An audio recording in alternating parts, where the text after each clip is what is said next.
bien. Merci là, Guillaume. On est de switcher cette attitude-là du tout au tout. Charles Oui, Beauchesne, ça, tout au yes. tout. Allô? Ah, Ça, c'est être professionnel. Ouais. Quand les caméras partent. Une bonne vieille saute d'humeur du tout au tout, comme des... Ouais. Aussitôt que les caméras sont embarquées, on oublie la dépression, on a du plaisir, C'est on ça. fait semblant. C'est ça. Mais Mon Dieu, que c'est triste. simplement vous dire, désolé, là le son va peut-être être un peu à chier, mais restez parmi nous. On a eu des problèmes techniques, mais là on va enregistrer avec un H4 que j'allais prendre, mais c'est pas une bonne idée. Donc on va parler comme ça. Le mais son va pas être à chier, le son va être différent. j'aime ça. Mais quel Faut positivisme. accepter le son dans cette différence. Hey, savais-tu, c'est notre spécial Noël. Mais tu vu sur le porte-étendard, Biz. Cette magie de Noël incarnée. Mais j'aime ça, Noël. J'aime ça, j'adore ça. Hey, man, Ben, pour vrai ou pas pour vrai? Énormément. Énormément. Puis la plupart des gens font exactement la face que Biz est en train de faire en ce moment.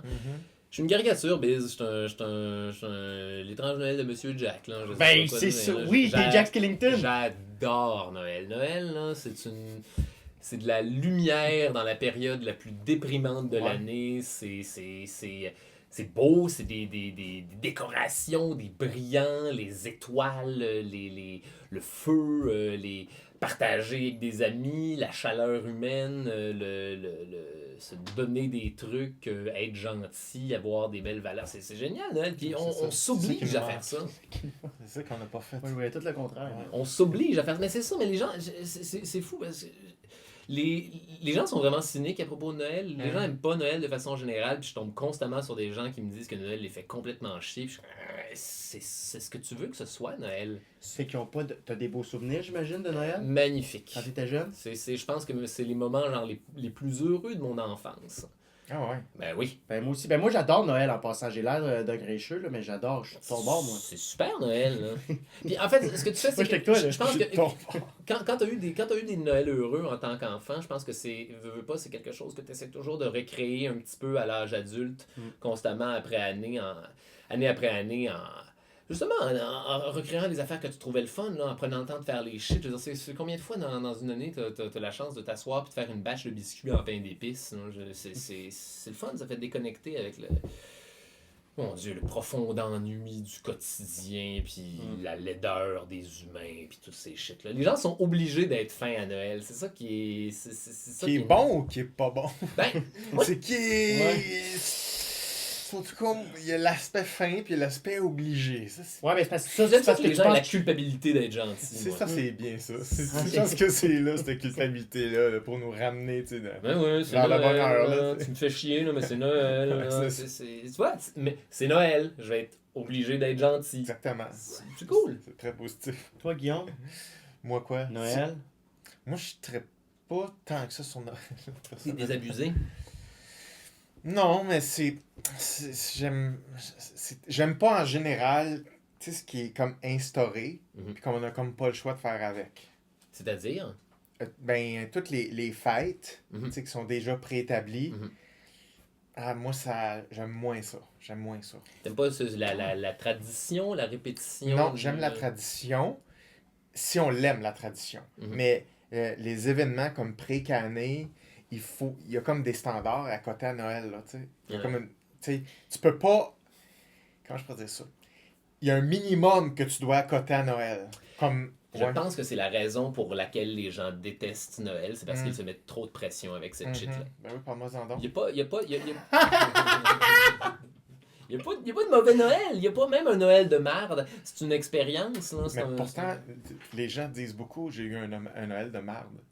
Fait que, tu comprends? Fait que ça dénote à quel point il y a comme un standard, puis si tu es en dessous de ça, ben, t'as comme pas ça n'a pas été un bon Noël. C'est soit un Noël extraordinaire que tu essaies de recréer la féerie de cette affaire-là, ou un Noël de merde. Mais il y a des Noëls entre les deux. Là. Les gens se laissent juste Sûrement, faire des Noëls entre les sûrement. deux. Il y a des Noëls cool, mais je pense que les gens arrivent à Noël avec cette attitude et cette énergie négative-là de « Ah, ça va être plate ». Tu sais, déjà, cet a priori-là de « Ah, je m'en vais dans la belle famille ». Ah, déjà, t'arrives en étant marabout, c'est comme un mindset. Tu t'en vas n'importe où, marabout, t'auras pas de fun, là. Tu t'en vas tirer de l'arc, toi. Puis t'es comme tabarnak, m'en va tirer de l'arc, t'auras pas de fun. Je pense qu'il y a une espèce de... C'est un bel exemple. C'est un avis C'est populaire. Là.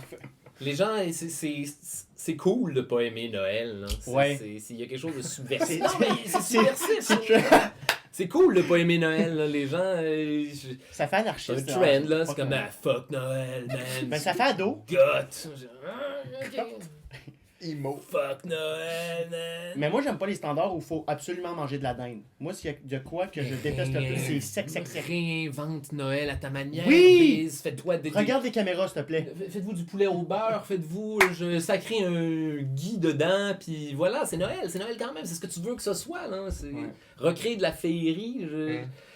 Faut pas s'attendre. Je pense que les gens s'attendent à ce que la féerie de Noël leur tombe dessus, puis non, c'est quelque chose qu'il faut que tu crées, puis c'est quelque chose qu'il faut que tu offres aux gens, puis c'est ça le. C'est ça, Noël, c'est païen, là. C'est Yule, c'est le festival voyons, du solstice d'hiver. Non, même pas.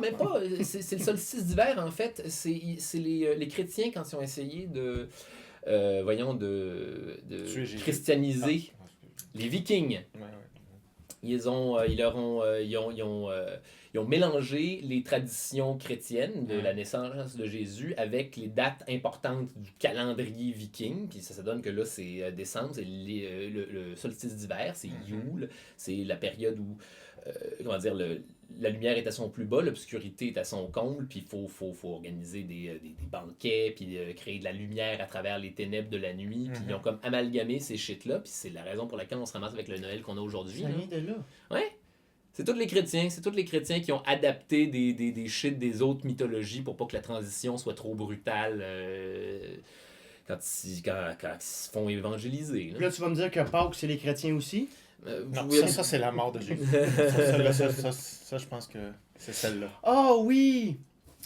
Mais là, Pâques, il y a quelque chose de super païen là-dedans aussi. Là. L'œuf de Pâques, puis le lapin, puis c'est tout...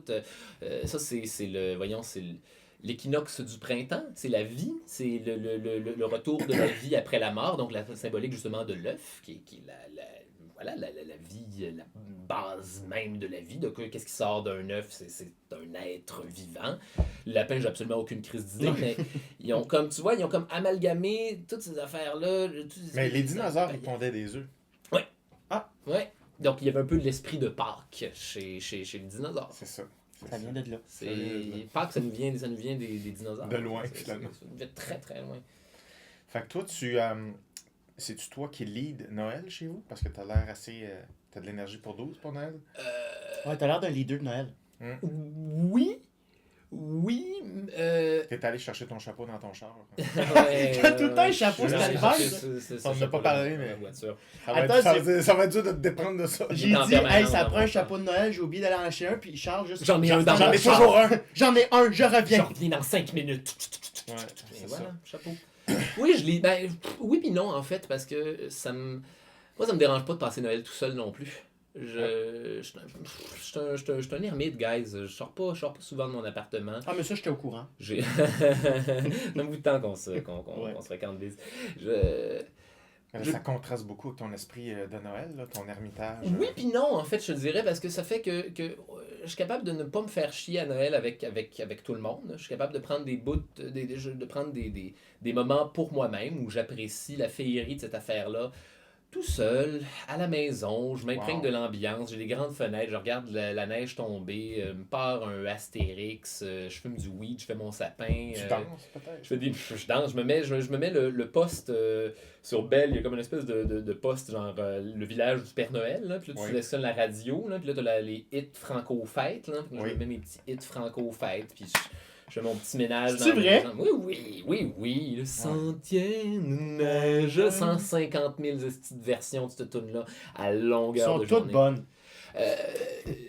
J'ai l'album de Noël de Seth MacFarlane aussi. Le gars qui a fait Family Guy puis American Dad. Il a enregistré un album genre de crooner, des gros hits de Noël.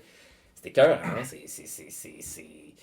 C'est chaleureux, tu te sens bien. Fait que, ouais, je lis de Noël quand je me ramasse à faire des affaires en groupe. Quand quelqu'un veut organiser un party, je vais m'investir dans cette affaire-là. Est-ce que j'ai oublié de mettre ça à ma avion? Ouais. Hey, Colin, man.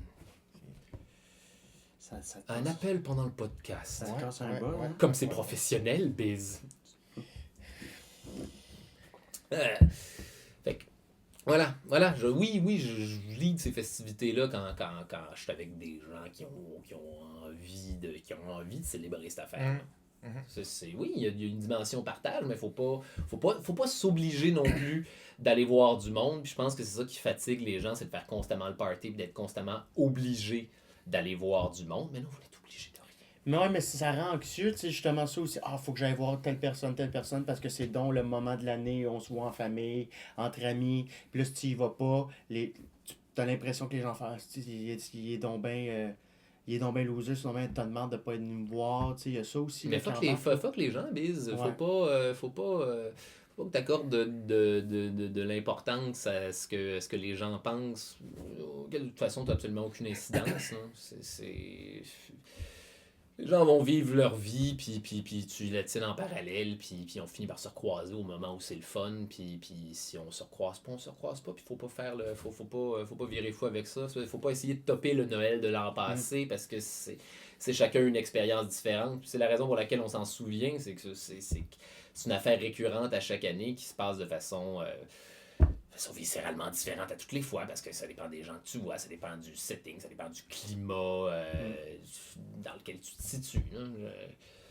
C'est ça qui est cool.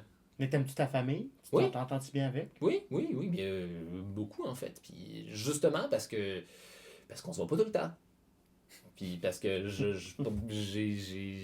ma vie, j'apprécie ma solitude. Puis quand je vois du monde, c'est des moments où j'ai vraiment envie de voir du monde. Puis Puis fumer du weed, ça aide énormément aussi. C'est un bon...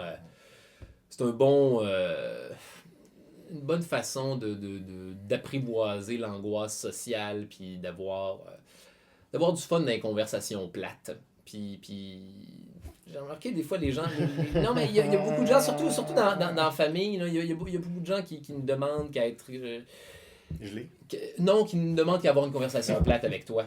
Et c'est cool, d'habitude, j'ai pas la patience. J'ai pas la patience de passer à travers des conversation de j'ai fait installer un deck de patio ou whatever, mais je veux dire, un petit gringos dans la ruelle, de retour au party, merci, bonsoir, on a de la conversation. Oh, parle-moi de ton patio. Et ça m'intéresse. Je vais faire tellement bien semblant d'être intéressé, Biz. Là. J'ai du travail de comédien là, fantastique. Mais quand t'as pas ton joint, mettons, tu sors d'une conversation comme ça, comment?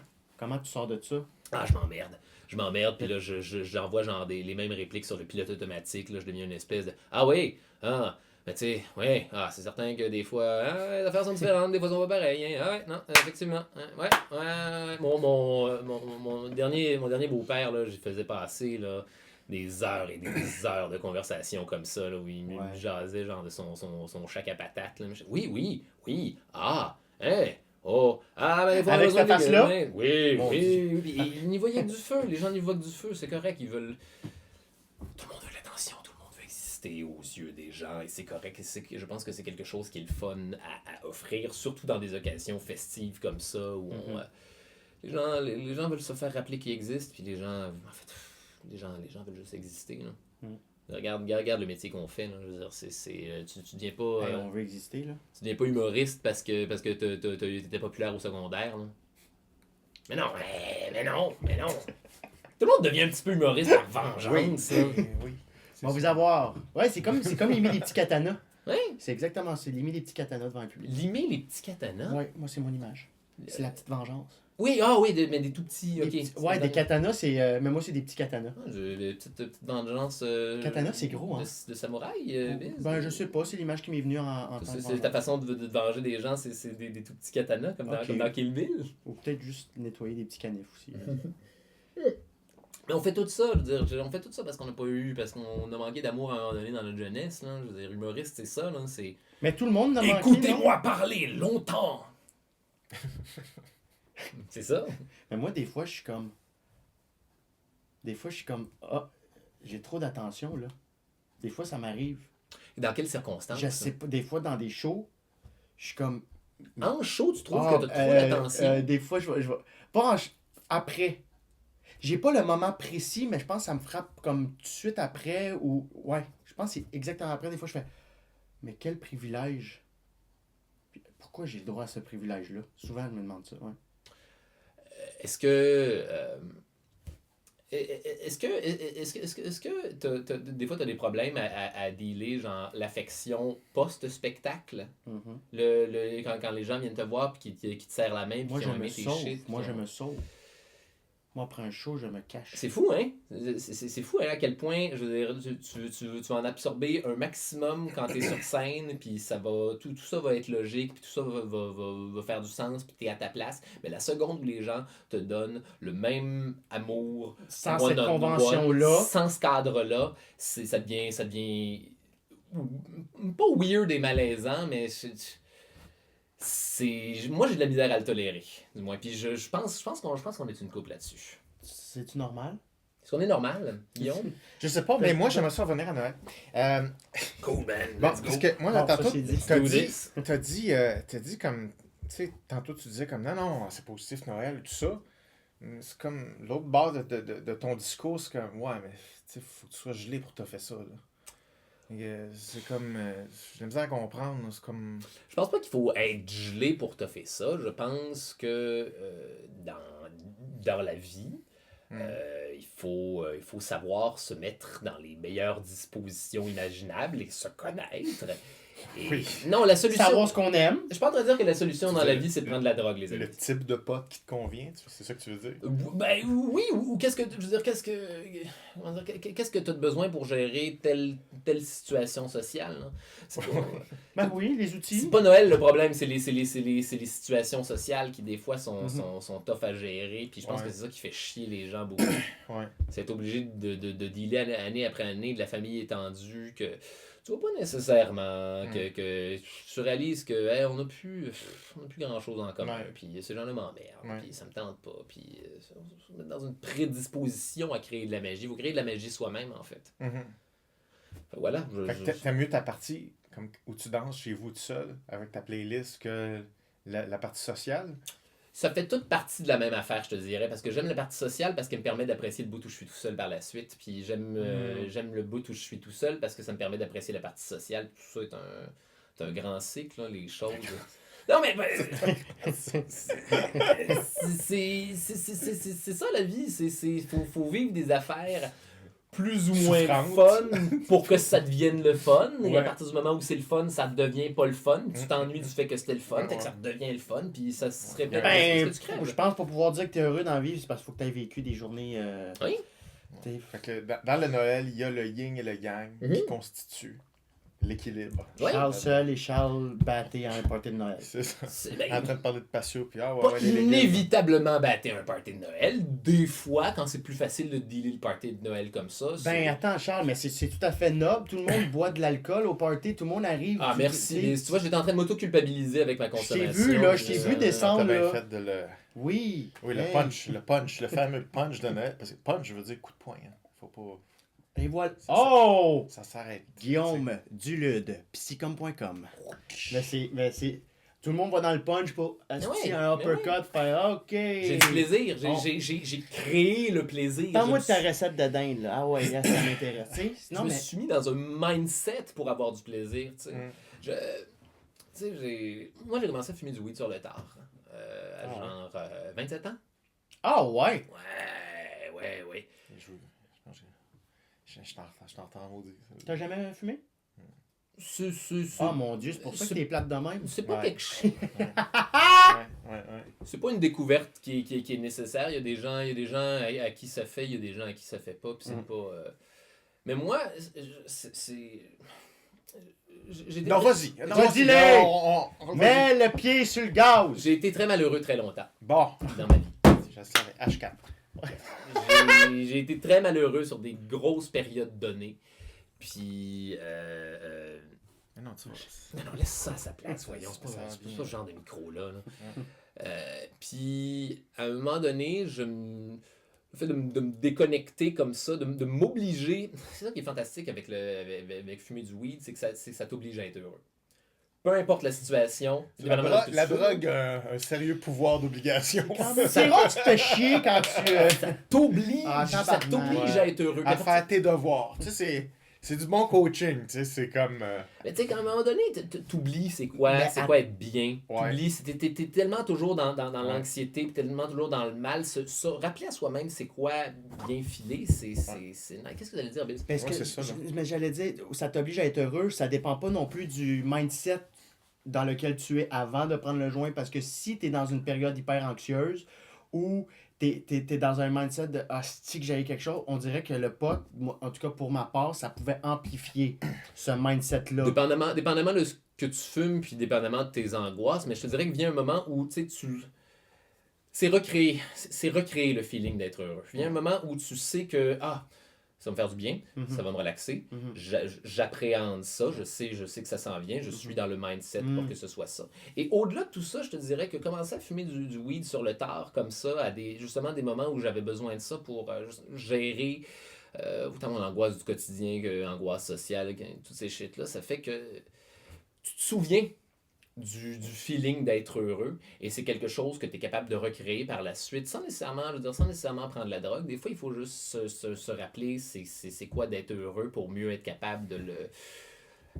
le recréer toi-même sur toi. Tu vois ce que je veux dire? Fait que la solution dans la vie c'est pas de prendre la drogue, la solution c'est je pense c'est de se rappeler c'est quoi être heureux, puis essayer de recréer ce mindset-là le plus souvent possible. Non? Ouais, fait que Noël, ça s'oriente dans quelle voie, là, cette année? C'est la même affaire. C'est créer du bonheur, créer ton propre bonheur. Tu sais, hey man, là, il y a la plus belle... J'ai eu un horrible mois de novembre. En fait, j'ai eu un horrible automne. Je pense que j'ai fait une espèce de dépression saisonnière. Là. Du moins, le manque de lumière m'a comme gravement affecté. Puis, j'étais pas... j'ai eu de la misère à écrire. Puis, c'était pas productif. Là. Puis, tu vois, là, depuis un mois, juste parce que je sais qu'il y a quelque chose de le fun qui s'en vient, juste parce que je sais qu'il y a la période que je préfère dans l'année qui s'en vient, non, c'est cool, là, maintenant, il y a juste à mon Dieu, s'asseoir puis préparer un bout où t'es fondamentalement bien. Fait que c'est cool, tu recrées le bonheur chez toi. Puis je te dirais que moi, Noël, c'est ce qui me permet de passer à travers mon année. Là. Noël puis Bicoline l'été, en fait. Ah ouais, tu fais ça aussi? Big time. Moi, l'évasion dans le monde de la fantaisie, là, des grandeurs nature, là, c'est mes vacances préférées. Ne pas être Charles Beauchesne pendant une semaine, ça fait du bien en tabarnak. C'est que ça fait du bien.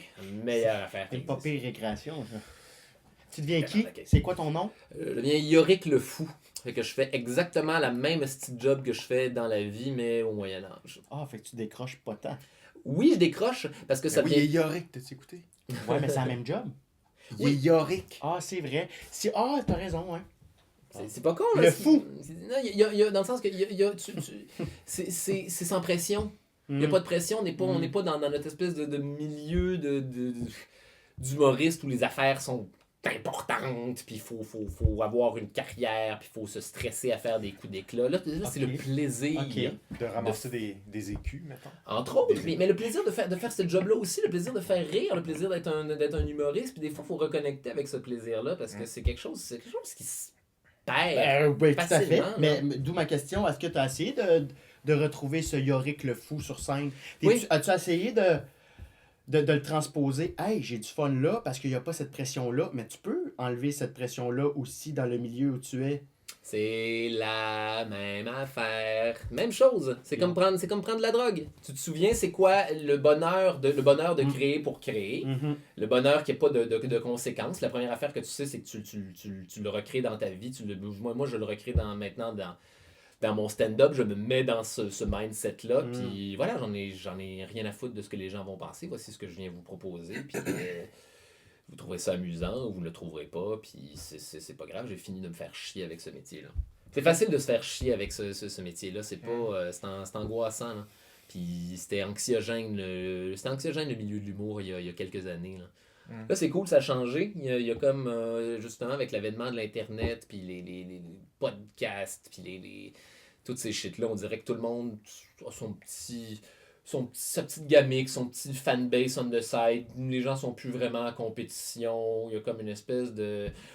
c'est une belle période dans le monde de l'humour en ce moment. Il y a un beau... il n'y a plus de jalousie, il y a plus de... Ou du moins, il y en a moins. Il n'y a plus de compétition. Alors que, tu sais, c'est une époque où on se ramassait tous dans le drain des... Il faudrait faire un gala juste pour rire. Puis c'était l'affaire la plus importante. Puis c'est plus important. On s'en crisse. Maintenant, on peut juste aller chercher tous nos fans en étant nous-mêmes puis en offrant ce qu'on a envie d'offrir, parce que c'est ça l'Internet, c'est la grande démocratie, c'est les gens qui t'aiment vont te trouver. Plutôt que toi, il faut que tu ailles trouver des gens qui t'aiment à toutes les fois que tu Non, mais je pense que c'est la pire chose à faire, d'essayer d'aller trouver un fanbase, d'essayer de faire de quoi pour faut que je ratisse large, ou là tu vas édulcorer ton truc. Tu dilues. Faut faire des compromis, mais faut pas se diluer. Des fois, il y a des conversations là, avec justement avec d'autres humoristes que je suis comme, qu'est-ce que tu fais? Là, faut falloir que j'arrange le numéro pour que ce soit plus grand public, là, que ce soit... Pourquoi tu t'imposes tout ce stress-là sur ta création, sur quelque chose qui est... C'est toi, là. C'est toi que t'es en train de cracher sur le monde en stand-up, là. Tu peux pas... ne pas être toi ou te forcer à être quelque chose que t'es pas vraiment, c'est anxiogène, c'est là que tu deviens malheureux, là. Je pense. Fait que, mais Noël, t'aimes-tu ça parce que c'est un genre de 2 semaines où, moi, c'est pour ça que j'aime ça, c'est qu'on dirait que toute la ville, le monde, va faire dodo. Tout le monde prend un break. C'est une sieste de 2 semaines. J'ai pas le temps, c'est le temps des fêtes. Tu sais, tout le monde, il n'y a plus personne qui travaille, tu comprends ce que je veux dire? Moi, tu sais, dans ces moments-là où je deviens le plus créatif et le plus productif, parce que comme j'ai l'impression de ne pas travailler, parce que tout le monde ne travaille pas, fait que j'ai fait, j'ai le droit de ne pas travailler, mais quand je travaille, je fais, je suis hot, parce que je travaille pendant le temps des fêtes. Il y a des gens qui travaillent pas, moi je prends de l'avance. C'est rassurant, c'est rassurant. Les gens s'octroient de prendre un break. Et c'est pas culpabilisant de prendre un break. C'est, anyways, c'est cette période-là, il y a rien qui marche, il y a personne qui fait quoi que ce soit. Fait que je peux tirer la plug, là, je peux me déconnecter, là, puis je peux reprendre justement connexion avec les gens, avec l'amour, Yorick. le partage. Yorick, peut-être. J'ai mis un U, tu me pardonnes? Il y en a beaucoup qui mettent des U. Ben, j'aime mieux Yorick que Yorick. Ouais. Tu te rebaptisé? Non, pas plus qu'il faut. C'est pas stylistique comme eux, donc la bise. Tu dis que tu as eu un automne un petit peu difficile. Tu me disais, bon, avant qu'on commence l'enregistrement, comme là, tu es célibataire. Comment que c'est, ça?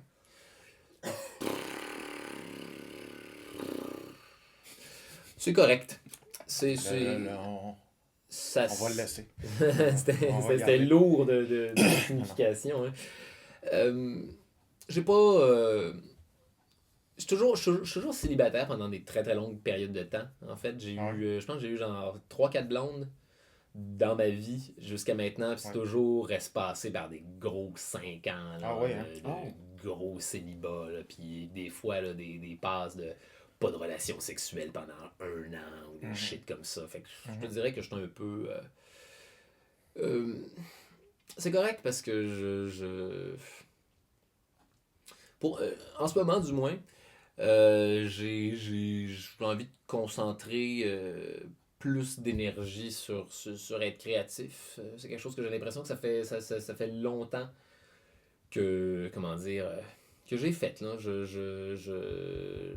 J'avais pas le temps, j'avais pas nécessairement autant d'énergie que j'aurais voulu en avoir pour juste m'asseoir puis créer des affaires puis que les gens autour de moi ne dépendent pas de ma présence. Puis ça voilà. Ça fait du mieux, ça me met dans un bon mindset, puis j'ai pas besoin de... J'ai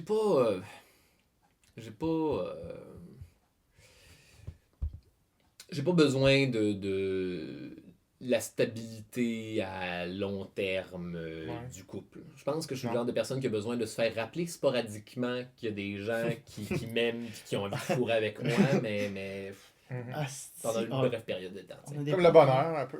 Comme le bonheur, en fait, voilà. Faut être... Mais c'est drôle parce que on jasait de ça justement avant le podcast. Je veux dire, il y a plusieurs...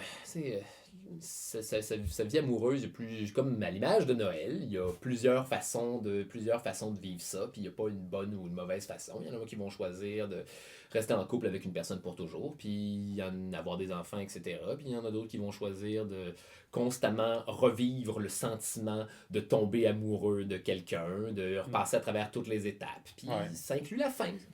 C'est correct, ça fait partie du grand tout. Là. Ouais. Je veux dire, c'est ça la vie, là. C'est un début, c'est un commencement, puis c'est une fin à grande comme à petite échelle. Là. Je veux dire, tout est un début, un commencement, puis une fin, puis je pense qu'il faut apprécier les choses pour ce qu'elles sont. Là. Tout est fleeting, y a rien, on n'est pas immortel. Là. Mm-hmm. On n'est pas immortel. Attends, puis c'est fou, hein, Biz, parce qu'on fait ça. La raison pour laquelle on fait ce métier-là, qu'on est je pensais à dire la raison pourquoi on vit, c'est pour mourir. J'aurais fait, dis pas ça. Non, au contraire. La raison pour laquelle on vit, c'est justement pour vivre. Mm-hmm. Tu sais, les gens, les artistes, en fait, de façon générale, on a tout un peu cette espèce de besoin-là d'immortalité, puis de créer quelque chose de créer une marque qui va nous survivre, puis que les gens vont se rappeler de nous par-delà la mort. Mm-hmm. Mais la seconde où tu réalises à quel point, je veux dire, c'est insensé, à quel point, je veux dire, éventuellement, à l'échelle de l'univers, les gens vont oublier Mozart, les gens vont oublier Jules César, les gens, à un moment donné, il n'y aura plus d'humains, il n'y a rien, il n'y a personne qui est immortel, il n'y a aucun, même les grands de ce monde, même Beethoven, puis les supragénies, à un moment donné, on va oublier tous ces gens-là à l'échelle de l'univers. Donc voilà, en fin de compte, moi puis Mozart, on est à égalité dans la grande justice de l'atome. Je trouve ça rassurant, non? Il y a rien qui est important. La seule affaire qui est importante, c'est vivre des affaires pendant que tu as la conscience de les vivre, puis nos vies ne sont qu'un infinitésimal rêve de conscience dans une éternité de vide qui s'en fout. C'est rassurant, ça, je trouve. Oui. La seule affaire qui est importante, c'est être conscient quand t'es conscient. Tu vois la face d'un gars rassuré, check dans ce Non, je vois la goutte de sueur froide qui est en train de perler sur ça. Je suis le seul qui a le souffle court. Mais moi, à un moment donné, j'ai fait une crise d'angoisse. J'étais sur le bord parce que j'ai commencé à spinner sur l'idée que... Qui vient de tout ce qu'il vient juste de dire. Tout est un passe-temps. Tout ce qu'on fait est un passe-temps. Oui. Avant de mourir. Oui. Tout, tu là, je voyais, mettons, du monde aller jouer au squash. Hey, Pat, on va au squash après la job. Passe-temps. La job, c'est un passe-temps pour se sentir valorisé, pour avoir des sous après ça, pour vivre. Mais puis là, j'ai fait, oh mon Dieu Seigneur, j'ai arrêté de penser parce que sinon... Mais... Ça te rassure pas, toi, de savoir que la vie est un passe-temps du seul temps que tu vas avoir? Ça m'a rassuré, ça m'a rassuré vraiment des mois après. Quand j'y repense à ça, comme là, je le dis, ça m'a calmé, là. Fait que oui. Mais sur le coup que j'y ai pensé, non. J'ai fait, il n'y a rien d'important. Oui, il n'y a rien d'important. Mais à cette époque-là, peut-être que je me sentais important ou je voulais l'être. Tu sais? Là, j'ai fait, ben fuck that. Mais c'est ça, le nihilisme, en fait, ça se propage à l'intérieur de toi comme une espèce de cancer. On fait tous caca. Oui. Mais oui, on chie tous. Puis des fois, il faut chier pour apprécier les moments où on chie pas. Juste pour ceux qui viennent de s'abonner à notre Patreon ou à notre YouTube, c'est le premier épisode, c'est pas moi le neuropsychologue. Je voulais juste que ce soit clair. Les gens l'ont catché, ça.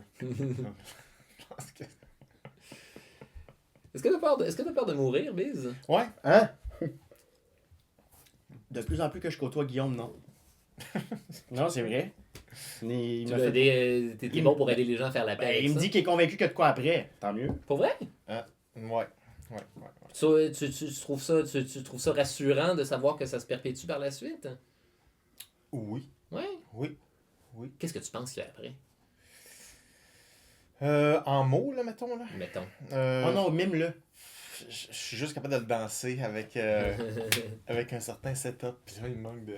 Non, mais moi, je pense que c'est impossible qu'il y ait un début ou une fin de ce qu'on appelle la vie là, ou l'existence. Puis je pense que ça, c'est une phase comme une autre phase, sous cette dimension-là, mais je pense pas que... Dans le sens qu'avant qu'on naisse, on était une affaire, puis là, on est cette affaire-là, puis on sera une affaire différente quand on va mourir.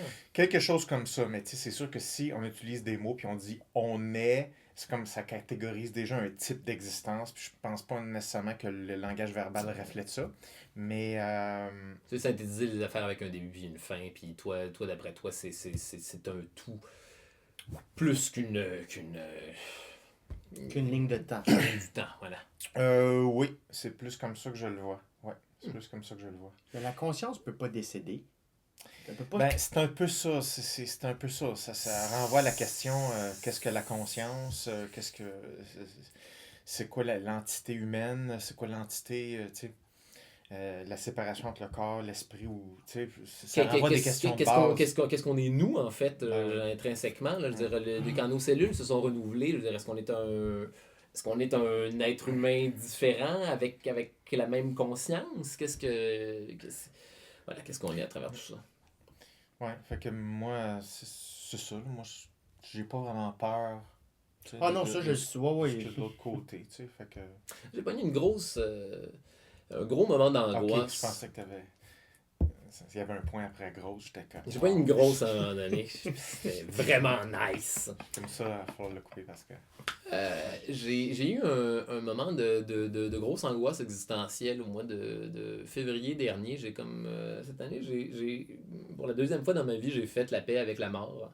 Ok. Dans le sens que c'est quelque chose que je pensais que j'avais fait plus tôt, genre début vingtaine, que j'étais comme, ah non, c'est beau, c'est correct, faut juste vivre sa vie, puis whatever. Puis à un moment donné, je sais pas, en février dernier, j'étais dans une voiture avec des amis, puis j'ai pogné une espèce de bad trip de, hey man, à tout moment, la voiture pourrait prendre le clos, et ce serait la fin de mon existence, et noir pour l'éternité. Et ça m'a comme embarqué sur une espèce de spirale d'angoisse de « Oh mon Dieu, on peut mourir à tout moment. Faut faire attention. Moi, l'expérience de ma vie peut s'arrêter d'une seconde à l'autre. Il peut y avoir un shit qui se détache du plafond. Il peut y avoir... Je lis des articles dans le journal des ados qui s'intoxiquent à mort avec de l'alcool. Je suis comme « Oh mon Dieu, ok, la vie de cette personne-là, le contexte dans lequel la vie de cette personne-là s'est fini, c'est... » À cause de 2 fois locaux dépanneurs. Ouais. Il est allé acheter sa mort au couche-tard. Ouais. Puis lui, il pensait avoir un bon moment, là. Oui, mais alors finalement, ça a été la fin de toutes les affaires qu'il a connues. J'ai pogné une espèce de grosse vibe vraiment angoissante de ça. Puis j'ai dû prendre 2 jours tout seul à la maison pour relativiser ça dans ma tête, puis réapprendre à faire la paix avec l'inévitabilité du vide. Puis c'est ça, je te dirais que la clé, ça a été de partir du moment où j'ai fait la paix avec le vide. Dans le sens, accepter que le vide, après la mort, moi je pense qu'il n'y a rien. Je crois que la seule affaire qui est importante, c'est l'instant de conscience que tu vis en étant vivant. Puis le vide de la mort, c'est le même vide qu'avant la naissance. Est-ce qu'on se souvient de ce qui se passait avant qu'on soit né? Non. Je n'ai pas ni de souvenirs négatifs, ni de souvenirs positifs. Je n'existais tout simplement pas. Et à mon souvenir, c'était très relaxant. Ah, quoi? L'affaire au bout, c'est juste c'est ça encore? C'est juste ne plus exister? Fait que dans le fond, la seule affaire qui est importante, c'est ce que je vis au moment où je le vis, puis c'est ma vie, puis même pas besoin d'essayer d'être célèbre ou connu ou quoi que ce soit, parce que tout le monde va être oublié inévitablement à l'échelle de l'univers. Ok, c'est franchement relax tout ça, en fin de compte. Tout ce que tu as à faire, c'est toutes les affaires que tu as envie de faire. Jusqu'à ce que tu crèves. Puis tu seras pas conscient, parce que tu vas être rien. Mais dans le sens que, parce qu'il y a pas, tu peux pas relier des souvenirs. Donc, l'absence de souvenirs, ça correspond à l'inexistence, tu veux dire? Ben, c'est ça, on en revient à ça. C'est quoi, c'est quoi exister? C'est-tu se rappeler de toutes les affaires qu'on a fait, puis moi, je pense que oui. Je pense que la grande aventure de l'existence, c'est ça. C'est faire son trajet, vivre les shit que tu as à vivre, te construire en rapport à ça, puis avoir le maximum de fun possible, parce que c'est la seule occasion que tu as d'être quelque chose. Puis on est chanceux, là. On est des humains, là. On est des humains au 21e siècle. On est bébés gâtés, là. On a des téléphones cellulaires, on n'est pas des enfants soldats du Congo, là. Nos vies sont vraiment, vraiment easy breezy. On n'a n'est pas non vraiment plus de des problème, là. escargots comme ton bit que tu as fait que je trouvais excellent. On n'est pas, c'est ça, on n'est pas des insectes, on n'est pas des. Tu sais, j'ai écouté un documentaire sur les requins l'autre jour. Il y a une maman requin qui donne naissance à des bébés requins. Là, tous les bébés requins qui sortent de la poche ventrale de la maman requin. Puis à un moment donné, t'as un de ces tétards de requins-là qui s'éloigne un petit peu trop, puis il y a une raie qui passe, puis qui le mange. Voilà, l'expérience de vie, la seule shot que ce bébé requin-là a eu d'exister, ça a été 8 secondes puis de te faire manger par une raie. On est chanceux. Nous autres, on est l'espèce la plus intelligente sur la surface de la planète. On a Netflix, on a on est blanc, nos vies sont faciles. Là. Mais on peut-tu crever dans une Yaris puis la reste un 18 roues à 40, tu sais. Mais c'est correct ça parce que tu seras plus conscient à ce moment-là. Ah! Mais attends, je veux revenir à avant que tu... T'es né en quelle année? 86. 86. T'étais où en 1922? Qu'est-ce que tu veux dire? T'existais peut-être, c'est que t'avais pas de souvenir. T'as mangé quoi la semaine passée, mardi? Et voilà. Merci. Peut-être. Non, mais tu sais, dans le sens que, comme tu as dit tantôt, c'est par rapport aux souvenirs, mais ça veut pas dire que parce qu'on s'en souvient pas, on n'a pas existé. Que ça n'a pas existé. Ouais. Tu sais, des fois, on dirait, moi, les vies antérieures, on dirait que j'y crois. Et toi, tu y crois-tu? Tu sais, dans le sens que, ben, tu dis qu'il y a de quoi avant ou après, ou des fois, j'ai des flashs. Tu sais, je vais dire n'importe quoi, ça va avoir l'air vraiment cave, mais Quand t'étais comme un sultan. Ben oui, ou genre, des fois, j'ai des flashs de je serais un bon chevalier. Parce que j'ai l'impression que j'ai déjà été. Parce que c'est que j'ai déjà été. Moi, je pense que Bicoline t'appelle fortement. Biz, tu devrais faire un tour. Je vois des épées, puis je fais j'ai déjà tenu une épée. Mais je pense que croire qu'il n'y a rien avant et après, ça me fait couvrir la porte à être agréablement surpris. Et ça, c'est nice d'être agréablement surpris. Si tu me dis, là, du jour au lendemain, là, je me fais frapper par un 18 roues, là, puis là, j'ouvre les yeux, puis je suis comme... Ah, yes, il y a des fantômes. Je suis un fantôme. Je vais avoir un super fun time à être un fantôme, puis à découvrir la vie après la mort, puis ça va être une super découverte, mais t'as coup qu'il n'y a rien. Je pense que c'est plus down to earth. Moi, je sais pas, ma vision des choses là-dessus, j'aime pas me décevoir avec des affaires que j'aurais pas la réponse de mon vivant de toute façon. Mais c'est sûr que sans savoir exactement rationnellement ce qui peut se passer après la vie telle qu'on la connaît, il y a quand même des avantages et des inconvénients à conceptualiser une suite ou une non-suite. Parce que la plupart des humains sur la Terre ont la croyance d'une suite. Okay? Et puis ça, c'est pas seulement maintenant, c'est depuis le début de la conscience. Les gens, ça fait peur de pas être conscient. Ouais. Ça fait complètement... Le vide, c'est ce qui fout la chienne autant au pharaon qu'à Ginette. Le vide, ne plus être conscient. C'est quelque chose qu'on peut même pas se figurer, ne pas être conscient, parce qu'on est tout le temps conscient. C'est comme essayer de voir ce que voit un aveugle. Un aveugle, c'est pas que noir, c'est l'absence de vision. Ça, c'est quelque chose que tu sais que tu vivras jamais tant que tu vois. Tu sais. Ben, ce sur quoi je voulais mettre l'accent, c'est que le désavantage de ne pas croire à une suite, c'est que ça met beaucoup de pression à réussir quelque chose avec les contraintes de la vie qu'on a, autant en termes de ressources que de temps que d'énergie. Fait que ça enlève à quelque part de la pression de tout faire dans une vie. Tout ce qui est relatif au succès ou les choses qu'on veut accomplir avec le temps réduit qu'on a, ben, si on sait que c'est une section parmi une continuité infinie de phases, ben, ça peut enlever du moins la pression de tout faire et ça augmente, je pense, la capacité d'acceptation des choses. Tandis que si il n'y a plus rien, ou encore pire, il peut y avoir quelque chose, dépendamment de ce que tu fais dans cette vie-ci. Ça met beaucoup de pression sur ce qui se passe. Ben oui. Mais... Oui, absolument. Je pense que... Je sais pas. On dirait que j'ai de la misère à être content d'une affaire dont je ne me souviens plus. J'ai de la misère à me satisfaire d'avoir eu. J'aurais de la misère à me satisfaire d'avoir eu des excellentes vies antérieures, mettons. Tu sais, mettons, tu me dis, là, j'étais César dans une autre vie. Là, ouais, mais là, je suis pas César en ce moment. Là. César tout de suite. Là. Ouais. Je peux-tu avoir ma vie? Peux-tu me rappeler de... Tout ce que j'ai, c'est du monde qui me disent à quel point j'étais nice à une époque de laquelle je me souviens plus. Tu sais. Mais ça, c'est-tu par rapport à ce que je viens de dire, ça? Oui? OK. Mais comment ça serait possible d'être content de quelque chose Je sais dont pas. tu n'as pas le souvenir? Je sais pas, je pense pas. Je pense pas que c'est possible. Non, ben, je pense pas que ça soit possible non plus. OK. Ben, donc le point à travers tout ça, c'est pas...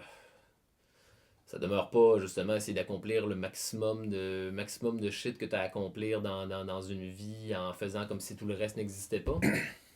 Ben, ça renvoie la question à la définition du bonheur, tu sais. Ouais. C'est un peu ça, c'est un petit peu ça, tu sais, c'est des gros thèmes, mais je pense que chaque culture ou chaque religion essaie de mettre les priorités sur une modélisation de qu'est-ce que devrait être une bonne vie, puis je pense que c'est normal pour des humains de rechercher ça, puis d'essayer de mettre en place quels seraient des bons paramètres, une bonne façon de voir les choses, de se comporter, qui va être plus en lien avec une expérience satisfaisante. Parce que j'ai remarqué il y a une forte relation entre la satisfaction qu'on a de notre vie et le phénomène de bonheur ou la conceptualisation du bonheur, qui est un concept très très flou, très vaste et très hétérogène aussi. Parce que la satisfaction, c'est un peu moins, selon moi, hétérogène. C'est un petit peu plus subjectif. Et donc, ça nous permet plus de nous concentrer sur une expérience qui est personnelle. Puis, j'aime un peu plus le concept de satisfaction. Que de bonheur. Plus, oui, parce Ouais. que je le trouve plus fonctionnel, puis je le trouve moins... C'est très flou, le bonheur. mhm, mhm. Puis la satisfaction, ça, c'est directement en relation avec le mode de vie que les gens dans ta copie, les valeurs que les gens dans ta communauté ou dans ton socialement dans ton monde ont décidé de prioriser Mm. à l'époque où tu vis, tu sais. Ta satisfaction vient aussi d'où tu viens, tu sais. Ouais. Si tu viens d'un... Tu sais, les Vikings, là, mettons, là, une époque abominable, là, l'âge des Vikings. Tu peux mourir à tout moment, là, puis il y a tout le temps un esti de dude qui va venir mettre le feu à ta maison puis violer tes enfants. Là. Une époque comme ça, la satisfaction, c'est OK, on peut tous mourir à n'importe quel moment. Fine. La satisfaction, c'est d'être le meilleur guerrier possible, d'être le plus, comment dire, le viking le plus valeureux qui existe selon notre codification de c'est quoi être un nice viking, puis aller à Valhalla, puis voilà, c'est comme ça que eux autres avaient de la satisfaction dans l'espèce d'univers complètement weird, puis violent, puis dans lequel ils existaient. Là. La satisfaction, c'est ce que...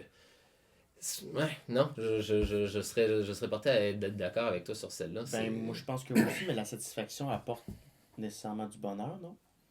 Je pense qu'il y a une corrélation assez importante entre la satisfaction, le sentiment de satisfaction de sa propre existence, sa propre vie, ou l'association qu'on peut faire avec le bonheur, tu sais, qu'on peut vivre. Je pense que oui. C'est pense ça. que oui. Ça a son lot de bonheur quand même. Je pense que oui. J'ai pas lu exactement là, toutes les théories relatives à ça, puis toutes les corrélations relatives C'est un à ça. gros thème, comme tu dis, là. Oui, mais il y a quand même eu des recherches là-dessus, c'est évident. Puis ce que j'aime plus de la notion de satisfaction, c'est que ça amène plus une notion de responsabilité. Mhm.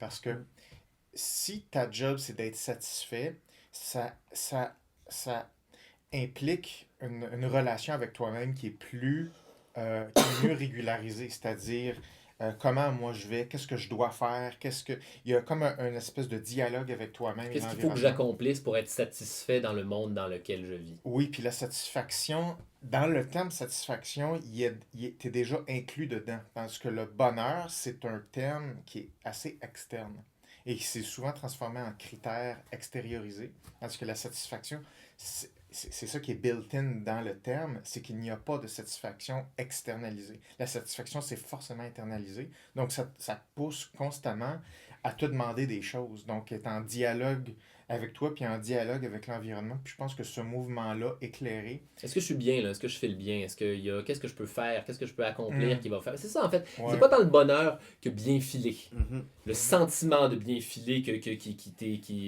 voilà, être satisfait, généralement, c'est bien filé, là. C'est pas... Ben, je te dirais qu'il y a une partie de bien filer, mais je pense qu'il y a une partie plus complexe dans la satisfaction. Il y a une partie un petit peu plus remplissante qu'une de sensation bonne. se construire en tant qu'être humain, avoir l'impression d'être en train de grandir puis d'évoluer en tant que Oui, c'est ça. Je pense que vraiment la notion de croissance qui...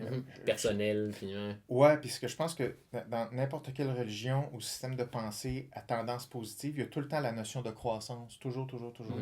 Il n'y a jamais la notion de stabilité. Même dans les religions, les religions, les façons de vivre, par exemple, on dit, par exemple, le bouddhisme, on dit que c'est une religion, mais il n'y a pas techniquement tant de dieux que ce qui est. philosophie. C'est plus ça, mais même s'ils sont dépourvus du matériel ou de la physicalité, ils essaient de quand même croître au niveau de leur prise de conscience, puis leur capacité à prendre de l'expansion consciemment. Donc, il y a toujours la notion de croissance, puis je pense que... Donne le meilleur de toi-même. Il y a, je pense pas qu'il nommerait comme ça, mais il y a quelque part. Ben, ils veulent ce atteindre le dévouement. nirvana, non? Exactement. Ils veulent atteindre Puis pour ça, faut que tu travailles fort. Donc, il reste il y a toujours la notion d'investissement, puis il y a toujours la notion de essayer de faire quelque chose de plus relatif à toi et ta croissance. Puis je pense qu'il y a la notion de fierté aussi là-dedans. Je trouve qu'il y a cette variable-là qui est récurrente dans la notion de satisfaction. Si tu investis, puis si tu es en relation avec toi d'une façon continuelle, il va avoir ce feeling-là de satisfaction slash de fierté. Et je pense qu'avec ces conditions-là, il y a un autre élément qui apparaît qui est un vecteur de sens, selon moi. Je pense que quand on est capable de bouger d'une façon à ce que le sens émerge, je pense qu'il y a la satisfaction de la vie qu'on a, puis je pense qu'on est mieux capable de parler du bonheur dont on fait l'expérience dans une vie. Ouais. Je pense que j'ai atteint le nirvana. Ouais. Oui, puis on pourrait... Écoute, on pourrait quasiment même synthétiser tout ça, à dire l'essence de beaucoup des religions ou des philosophies, apprenez vous-même à devenir le meilleur humain possible dans les paramètres de société. Il y a quelque chose de comme ce ça. qu'on vous donne, Il y a ouais. quelque chose comme ça. Je pense qu'à la base, la pensée de ça, c'est ça. Et, tu sais, veux pas, les religions, c'est perçu d'une certaine façon, mais je pense que c'est impossible, selon les paramètres de cette vie-ci, qu'on peut se dissocier d'une quelconque structure. Que ce soit une structure sociale, une structure physique, un ordre, ou une structure mentale pour être capable d'établir ça et de progresser vers ça, ça prend quand même des assises.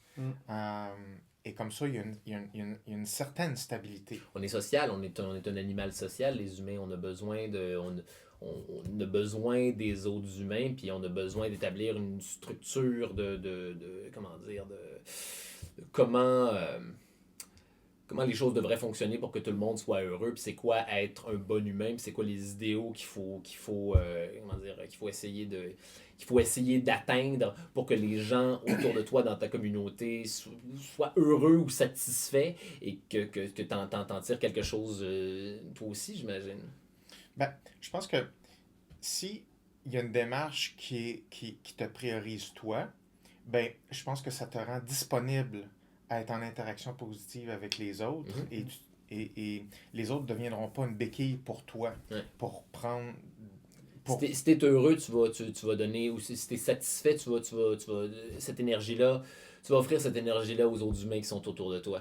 Ben, je pense que moi, je suis pas d'accord avec le concept de générosité en général. J'aime pas du tout ce concept-là. Je suis absolument contre la volonté d'être généreux. Je pense pas que ça soit positif. Mais je parle plus genre du bon vieux transfert d'énergie. Là. On est toujours en train d'exuder de l'énergie. On est toujours en train de s'envoyer des ondes. On est toujours en train de Tu partager. sens l'énergie positive. Tu peux, mais attends, mais qu'est-ce que tu veux dire? Tu crois pas là-dedans? Ben, c'est parce que on est souvent tiraillé avec différentes valeurs, différents codes qui sont bons pour soi puis censés être bons pour les autres.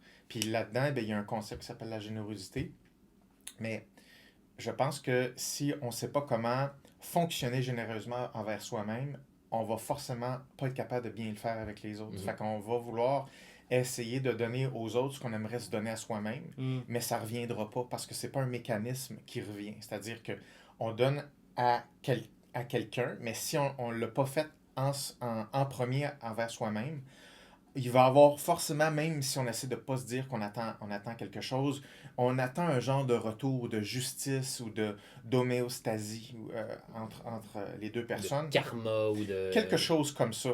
Alors que, selon moi, c'est pas la loi ou c'est pas la règle qui crée ça.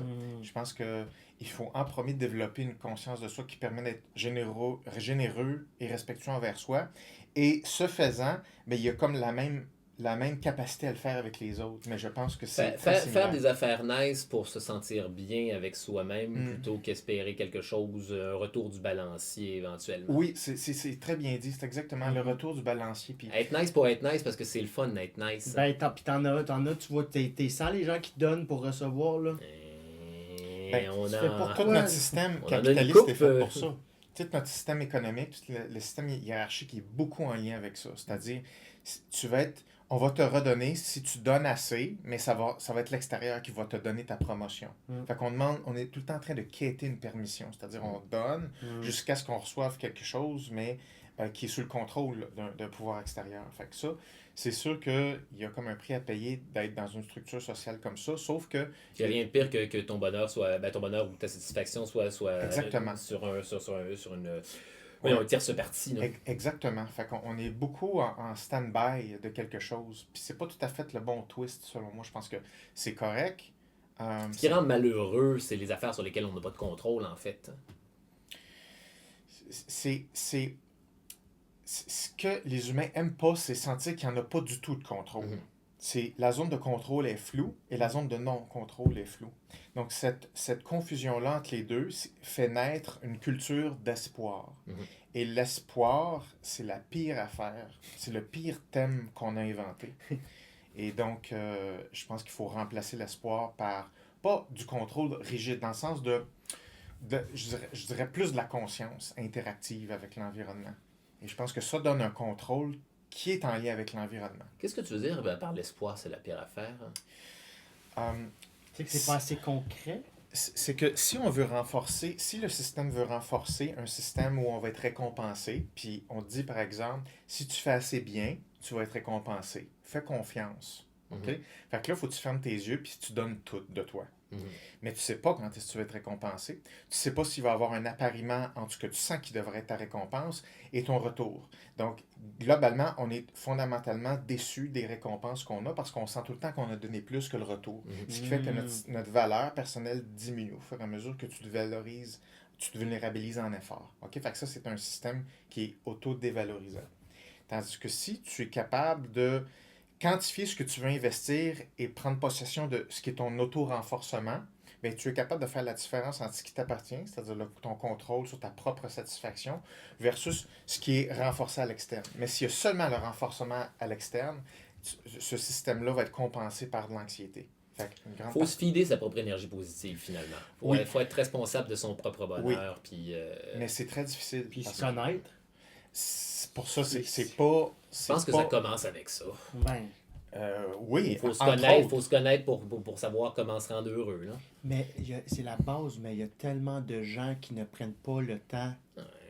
Attends, parallèle intéressant, là, on peut quasiment revenir avec le milieu de l'humour là-dessus. Là. Je veux dire, on est passé, c'est fou, on est passé d'un moment où c'était à couteau tiré, tout le monde était en compétition, à chacun peut juste faire son affaire en parallèle puis se découvrir soi-même en tant qu'artiste parce qu'il y a l'Internet maintenant puis on peut exister de par nous-mêmes en étant ce qu'on a envie d'être. Puis ça, c'est pleinement satisfaisant. Puis ça, c'est apprendre à se connaître aussi à travers ce processus artistique-là sans qu'il y ait...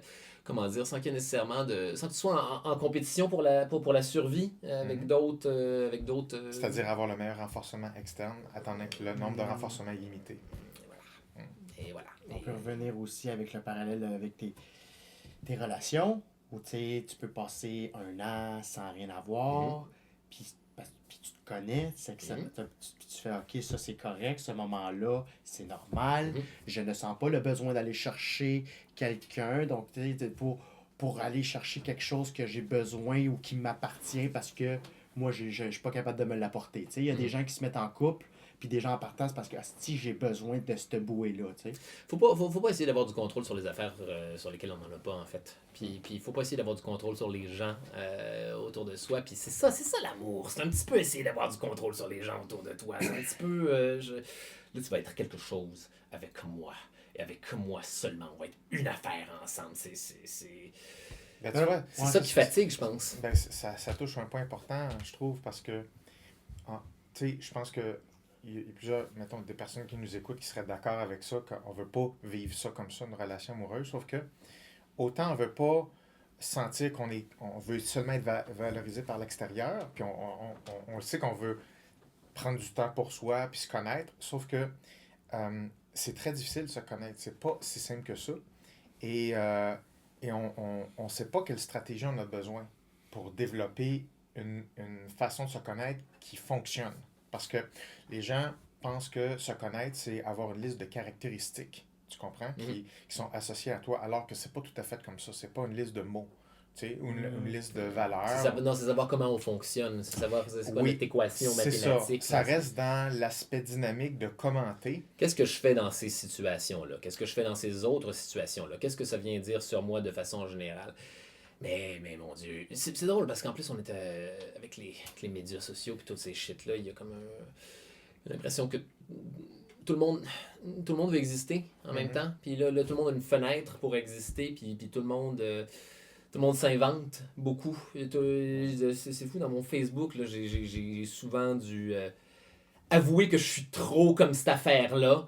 Ou genre, nommez-moi des caractéristiques de moi-même qui font que vous êtes mon ami. Je me suis mais pourquoi vous avez besoin que les gens, corroborent une vision de vous-même que vous avez construit de toutes pièces parce que vous voulez être cette affaire-là. C'est avec ton ami avoue que je suis de même, hein? Ouais, non, t'es pas vraiment de même. C'est exactement ça, tu vois, ce que tu mentionnes là, tu sais, on pourrait défiler un fil de Facebook puis décortiquer ça, puis exactement, je pense que les gens... Et ça serait le fun en tabarnak, d'ailleurs. C'est la table, là. Deuxième heure. Ben, c'est ça, les gens, tu sais, comme tu disais au début de l'épisode, comme on veut juste exister, ben oui, mais les gens ne savent pas comment faire. Fait qu'ils trouvent des façons d'avoir un feeling d'exister, mais c'est pas... en se construisant de toutes pièces. Ben, c'est qu'ils essayent de se trouver beau, puis ils essayent de se trouver bon, puis bonne, puis trouver qu'ils ont de la valeur, mais on se fait pas enseigner comment être bien intéressé envers soi. Et cet intérêt-là, cette curiosité-là doit être un apprentissage. C'est pas simple. C'est vraiment pas unidimensionnel parce que souvent, ça revient à essayer de se renforcer en disant des mots qui sont positifs de soi, mais ça fait rien, ça. Donc, ouais. C'est un masque, c'est un masque de réseau social. Mais ça montre quand même la volonté des gens d'essayer d'être quelque chose. Parce qu'ils ont feeling qu'à quelque part, ils sont beaux, mais sont-ils dans le champ? Sont-ils pas dans le champ? Ils ont-ils raison? C'est comme qui va le déterminer, tu sais. Fait que le système de validation est beaucoup à l'extérieur. C'est un système de validation qu'on appelle externe. Aimez-moi! C'est ça. L'Internet, c'est juste ça. C'est aimez-moi! Ben, oui. Dites-moi que je suis nice. Donnez-moi des likes. Donnez-moi ma petite dopamine. Donnez-moi des likes de savoir d'Europe, que je veux du monde de Russie. Dites-moi que je suis hot ou quoi. Tu sais, externe, ouais. Puis c'est pas... Voilà, j'ai failli dire c'est pas tout le monde qui est intéressant, mais ça c'est pas fin. Là, mais c'est pas tout le monde qui est intéressant. C'est pas tout le monde qui est intéressant. Mais ils sont pour quelqu'un d'autre. Et voilà.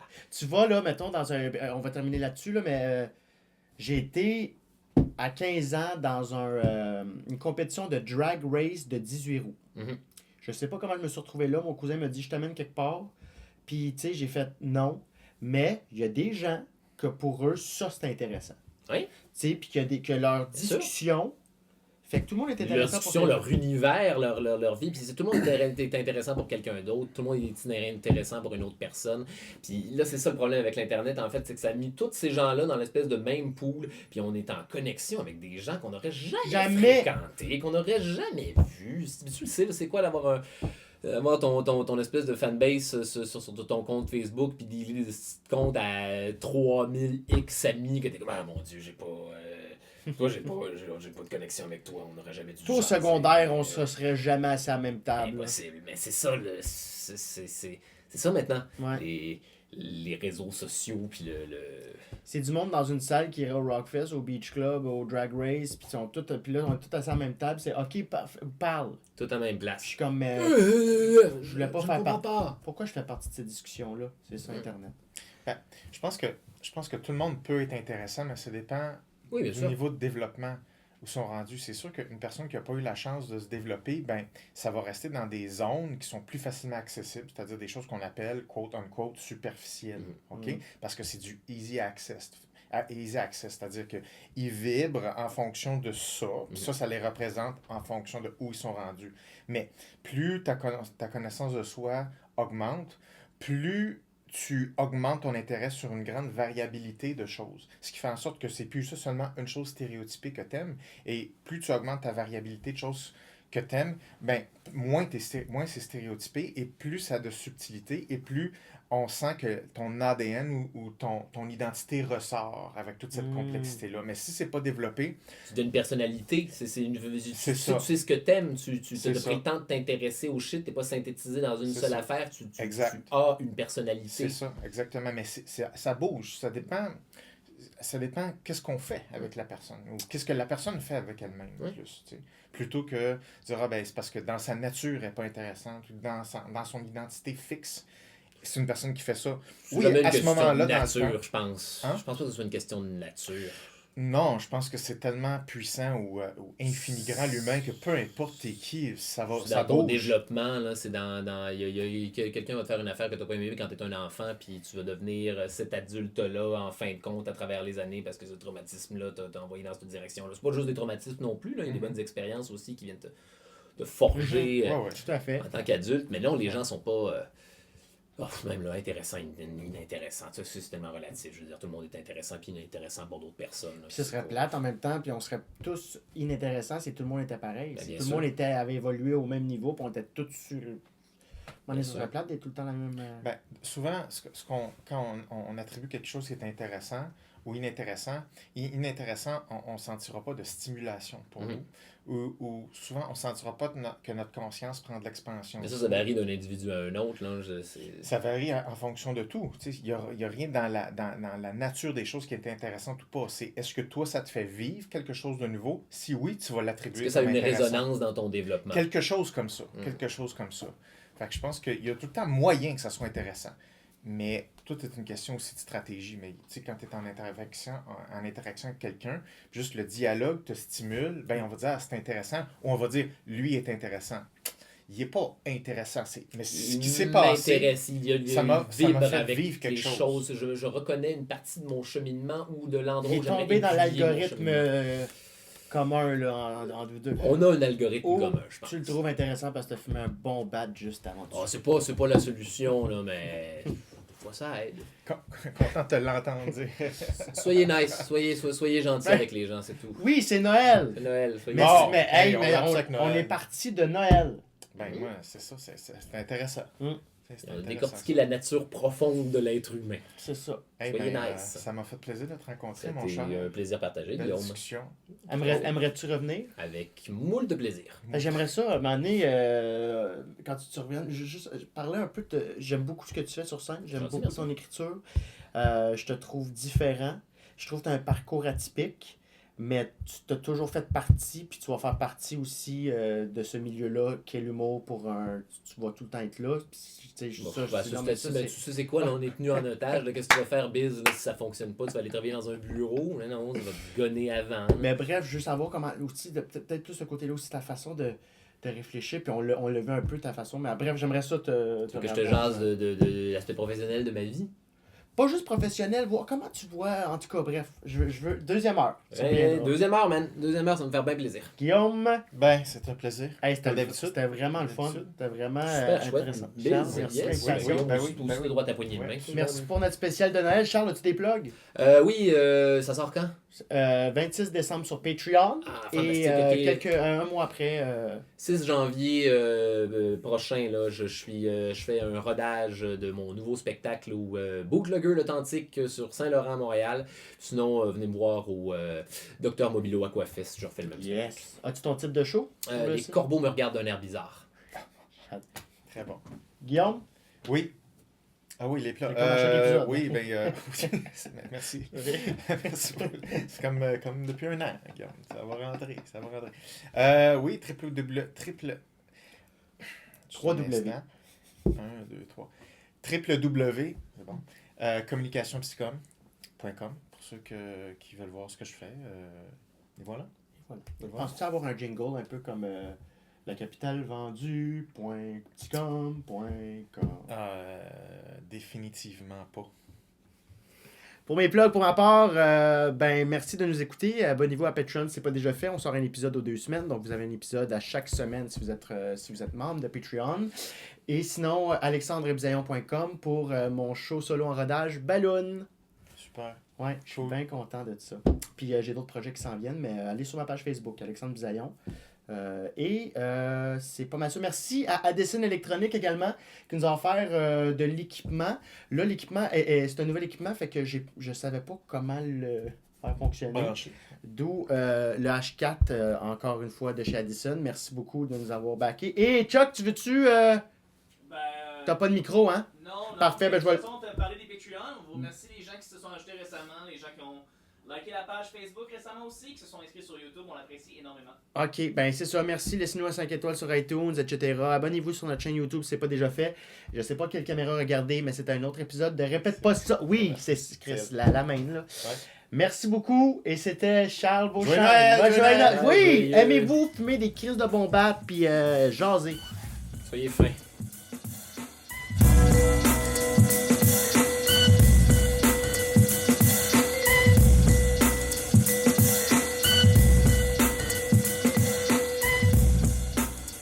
Non, mais de toute façon, on t'a parlé des Patreons. On vous remercie les gens qui se sont ajoutés récemment, les gens qui ont liké la page Facebook récemment aussi, qui se sont inscrits sur YouTube. On l'apprécie énormément.